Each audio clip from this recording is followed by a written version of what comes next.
اور کوئی سوال؟ اصحاب کہف جو ہے ان کے بارے میں میرا سوال ہے کہ وہ کتنے عرصے اس میں رہے غار میں؟ دیکھیں آپ سورہ الکہف 18 کی 25 26 میں دونوں پڑھ دیتا ہوں. یہ آپ کا سوال ہے وہ کتنے عرصے رہے. وہاں عربی میں لکھا ہے وَلَبِثُوا فِي كَهْفِهِمْ 300 سنین وَازْدَادُوا 9. وہ اصحابی جو تھے جو غار میں رہے تھے وہ 300 سال رہے اور بڑھا دو 9. تو اگر آپ لونر سسٹم لیں گے چاند سسٹم تو 309 سال ہو جائیں گے, اور اگر آپ سولر سسٹم سے دیکھیں کیلکولیشن کریں وہ 300 سال ہو جائیں گے. سمجھ گئے میری بات؟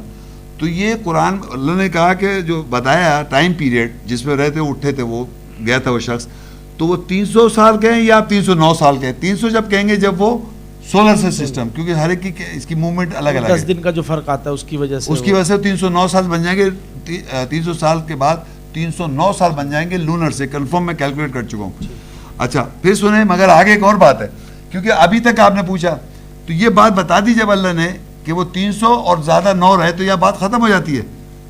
اللہ کہتا ہے وَلَبِثُوا فِي كَهْفِهِمْ, اور وہ ٹھہرے ان کے کہف میں صاحب 300 سنین وَازْدَادُوا 9, یعنی 300 اور اس کے بعد 9 بڑھا دو.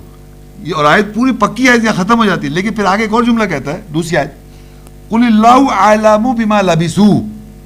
جب یہ بتا دیا پھر کیوں کہہ رہا ہے اللہ کہ اللہ جانتا ہے وہ کتنا عرصے رہے, تو پتہ چلا وہ ابھی بھی ہیں.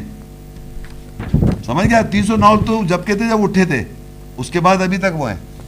بس یہ بات بتانی تھی کہ آج تک وہ ہیں, کیونکہ یہاں لکھا ہے قُلِ اللَّهُ أَعْلَمُ بِمَا لَبِثُوا. 300 بتا رہا ہے, 9 سال بھی ایڈ کروا رہا ہے, پھر کہہ رہا ہے اللہ جانتا ہے اس میں.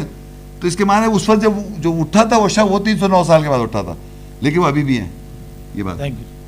چلو جی, جزاک اللہ شیخ صاحب.